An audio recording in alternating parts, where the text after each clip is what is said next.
여러분, 요새 물가 참 어렵습니다. 집에서 요리해 먹으면 아낄 수 있다 하지만 외식을 평생 안 할 수 있는 것도 아니고 한 번 하면 치킨 한 마리와 맥주 두 잔에 3만원, 무한리필이 아닌 고깃집에 가서 먹어도 인당 최소 3만원, 횟집 가서 맞는 거 먹으려 하면 인당 4, 5만원은 깨지곤 해서 완전 저가형 횟집이 아니고서야 마지노선 3만원대라는 기준에 괜찮게 회를 내어주는 곳을 찾고 싶었죠. 그런데 여기 시장 뒷골목에 숨어있는 작은 횟집을 발견하게 되었는데 정확히 말하면 숙성해야 일식 요리를 파는 곳으로 진짜 양도양이며 구성도 구성이고 맛도 괜찮더라고요. 동네에선 이미 인기 많은 곳이고 식당 규모도 작아서 손님이 늘어나면 단골분들이 싫어하시겠지만 욕먹을 각오로 공개합니다. 시장 뒷골목에 숨어있는 가성비 숙성의 전문점 리뷰. 그 자세한 이야기는 영상을 통해 보시죠.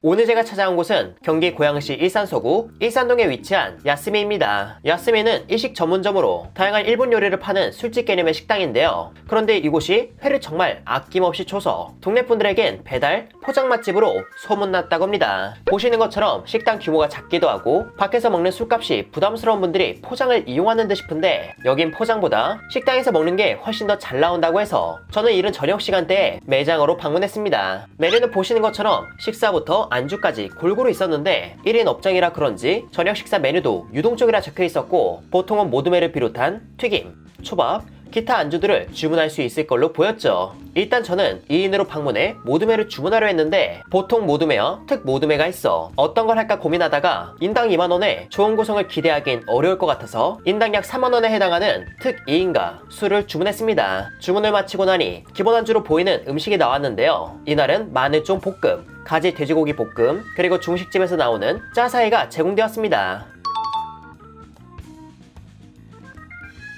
그 맛은 전체적으로 크게 짜거나 달지 않고 슴슴한 듯 싶으면서도 은근 간이 있어 가지와 돼지고기, 마늘종 본연의 맛도 살포시 느껴졌습니다. 간이 강한 음식을 좋아하지 않는 제 입장에선 편하게 즐기기 좋은 그런 안주였어요. 그리고 다음으로 또 음식이 나왔는데 회무침이 나왔습니다. 보통 회가 나오기 전에 나오는 회무침은 회가 그렇게 많이 들어가지 않는데 여긴 한눈에 보기에도 회의 양이 상당했어요. 회무침 속 회는 광어와 기타 흰살 생선으로 추정되었는데 초장의 새콤달콤함과 깻잎의 향긋함, 그리고 담백한 흰살 생선이 입안 가득 씹히는 게 좋았습니다. 그리고 회무침과 함께 나온 명란마요 꽃어묵도 먹어봤는데요. 꽃어묵은 기존 어묵보다 살의 밀도가 높아 탄력이 강하고 고급 어묵 특유의 단맛도 강했고요. 여기에 더해진 명란마요는 생각보다 그렇게 짜지 않으며 마요네즈 맛에 명란의 맛이 살짝 더해진 정도였습니다. 이 둘의 조합은 환상의 조합이다, 이런 느낌은 아니었지만 흰쌀밥 위에 맛난 반찬을 더해 먹는 것처럼 같이 곁들였을 때 나름 괜찮다는 생각이 든 그런 조합이었네요. 그리고 또 무언가 나왔는데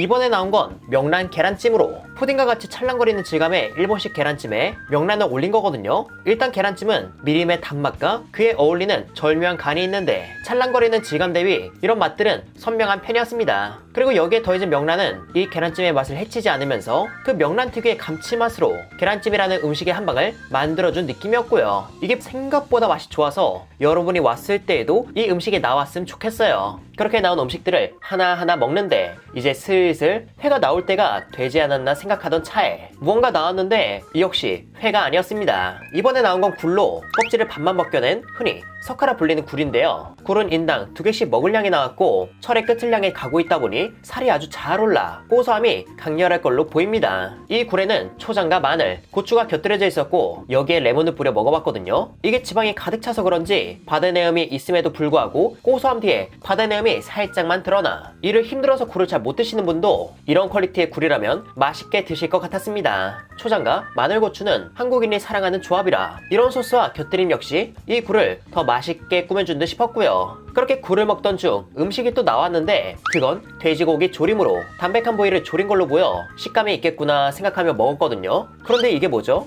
정말 부드러운 게 지방이 없는 동파육을 먹는 듯 했어요. 양념도 달짝지근하며 그 맛 뒤에 간이 있는 정도라 간과 단맛이 세지 않은데 그게 또 싱겁지는 않았습니다. 회가 나오기 전 이만큼의 음식이 나왔는데 여러분이 보시기엔 어떠신가요? 2명이서 인당 4만원인데 벌써 이만큼이 나왔다면 메인인 회는 부족하게 나오지 않을까 싶은데 마침 회가 나왔고 그 비주얼은 다음과 같습니다. 지금 보셔서 아시겠지만 회가 적지 않았고요. 구성 역시 비싼 참다랑어 뱃살을 비롯해 농어, 참돔, 광어, 단새우, 성게, 방어, 민물장어, 가래비, 아귀간, 붕장어, 참다랑어 속살까지 해서 가지수도 적지 않았죠. 그리고 보통 회를 접시에 내어주면 회 밑에 천사채나 물을 깔아서 회의 양 대비 푸짐하게 보이게 담아주잖아요. 그런데 여긴 넓고 평평한 접시에 회를 썰어 담아 자칫하면 적어 보일 수 있는데 아무리 봐도 2인분의 이 정도 양은 적다고 보긴 어려워 보였습니다. 저는 양식으로 한국에 많이 유통되는 광어, 참돔, 농어를 간장에 찍어 먹어봤는데요. 이곳이 숙성의 전문점이라 부드러운 질감의 회를 전하지 않을까 했는데 생선을 오전에 손질하여 3-4시간 숙성한 것처럼 탄력 있으며 쫄깃했습니다. 앞서 이곳을 소개할 때 포장과 배달이 많다고 했잖아요. 그래서 회가 장시간 숙성을 거칠 만큼 남지 않고 팔리다 보니 다음과 같은 식감으로 제공되는 게 아닐까 싶었습니다. 그래도 단시간 숙성을 통해 생선이 지닌 본인의 단맛이 올라와 그 단맛과 더불어 각 횟감은 종류에 따른 식감의 차이를 즐길 수 있어 이건 이거대로 먹는 맛이 있었어요. 농어는 묵직하며 밀도 높은 살이 주는 그 식감을, 광어는 적당한 쫄깃함과 탄력을, 참돔은 광어와 비슷하지만 껍질을 뜨거운 물로 익혀 썰어낸 건 조금 더 쫄깃한 식감이었죠. 그리고 또 다른 희생 생선으로는 붕장어가 있었는데 보통 붕장어는 포슬포슬 익혀주곤 하잖아요. 그런데 여긴 두툼하고 면적을 넓게 썰어서 내어주셨습니다. 이렇게 썰어준 붕장어의 맛은 살의 밀도도 굉장히 높아 식감이 꽤 단단했고요. 처음엔 담백한 듯 싶지만 계속 씹다 보면 살에 숨어있는 단맛과 지방의 고소함이 퍼지는 게 특징이죠. 다만 작은 뼈가 있어 칼집을 내었다 하더라도 약간의 이물감이 있다는 점에서 호불호가 있기에 이런 부분만 괜찮다면 이 맛과 식감을 느끼며 즐겨보셔도 재미있지 않을까 싶어요. 이 다음으론 붉은살 생선인 방어와 참치를 먹었는데 방어는 앞서 먹은 흰살 생선에 비해 조금 부드러운 식감이었고 기름진 맛도 느낄 수 있었습니다. 참치 속살은 담백하며 수분감이 어느 정도 있고 약간의 산미를 띠며 참치 속살 본연의 맛이 느껴졌고요. 마지막으로 참다랑어 뱃살은 보시는 것처럼 굉장히 기름졌고 살짝 언체로 이를 썰어주시다 보니 수분감이 살짝 있긴 했으나 우리가 참다랑어 대뱃살에서 기대하는 고소함을 느끼기엔 부족함 없는 퀄리티였습니다. 그렇게 회를 어느 정도 즐긴 저는 성게와 단새우, 가리비, 민물장어, 아귀간을 맛볼까 하는데요. 그런데 이들을 그냥 먹긴 조금 심심해서 제 손이 이끄는 대로 한번 조합해보았습니다. 일단 킴 위에 가리비 관자를 얹고 여기에 아귀간, 마지막으로 민물장어를 얹어 한번 먹어봤거든요. 이 조합은 생각보다 별로였습니다. 각 재료가 맛이 없다는 게 아닌 굳이 같이 먹을 이유가 없는 그런 맛이었죠. 이 식재료 간의 맛을 이어줄 소스나 곁들임이 있었다면 그 맛이 훨씬 좋았겠지만 그런 게 따로 없었으니 이건 하나하나 맛보며 각 재료의 맛과 질감을 느끼시는 게 더 만족스러울 것 같습니다. 방금의 조합은 실패했기에 이번엔 성공할 수밖에 없는 조합으로 먹어볼까 하는데요. 그건 바로 단새우, 성게 조합인데 여기에 참다랑어 뱃살까지 더했습니다. 사실 이 조합에선 성게의 퀄리티가 맛을 좌우한다 봐야 하는데 저가 성게 중 하나인 페루 성게를 쓴 걸로 보였거든요.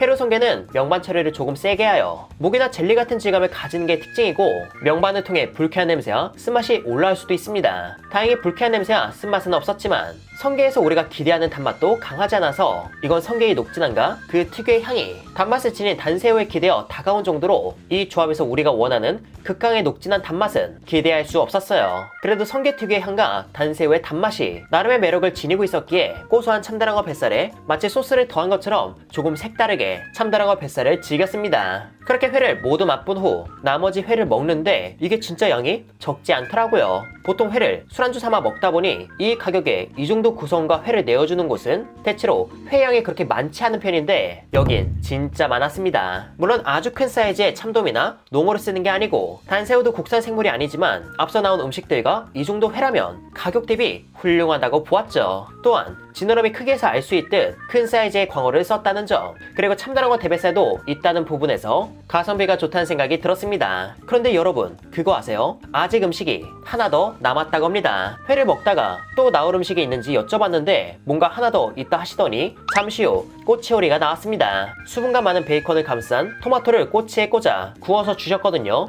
베이컨도 토마토도 수분감을 지니고 있으며 후추와 베이컨 자체의 간, 그리고 구운 토마토의 단맛이 살살 올라와 이 자체만 먹어도 좋고 술안주 삼아 가볍게 먹기에도 좋았습니다. 이렇게 해서 인당 약 4만원에 해당하는 특 모듬의 구성이 전부 나왔는데요. 솔직히 이대로 끝내도 괜찮을 것 같지만 회를 먹는데 국물이 없으면 또 아쉽다는 생각이 들어 시킬 만한 국물 요리가 있나 봤거든요. 보니까 회를 주문한 분에 한해서 저렴한 가격에 파는 일본식 라면이 있어 이걸로 하나 주문해봤습니다. 참고로 이곳은 앞에서 말씀드렸듯 1인 업장이라 앞서 주문이 있는 포장과 다른 테이블의 음식을 쳐낸 후 음식을 만들기 시작하셔서 주문한 지 약 15분 후에 받을 수 있었습니다. 지금 이게 일본 라면으로 가격은 5,000원입니다. 면은 전형적인 라멘 면으로 탄력이 있기보단 조금 부드러운 질감의 면이었고 짠맛과 감칠맛이 주를 이뤘는데 마늘의 향이 진짜 강했습니다. 마늘의 개성이 강해서 빨간색 국물이 아니더라도 속을 풀어주는 시원함을 주었네요.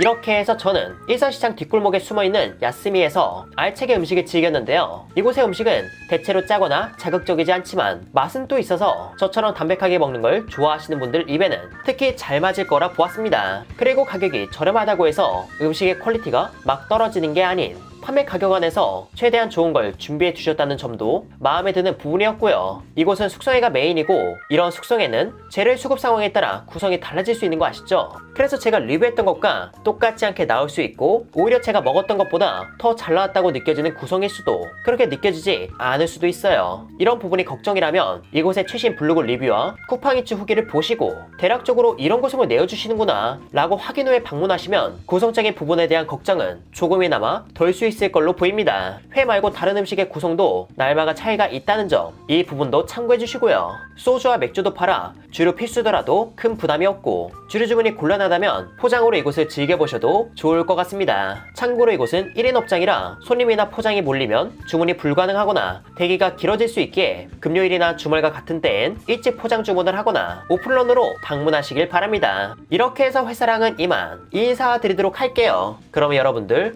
안녕.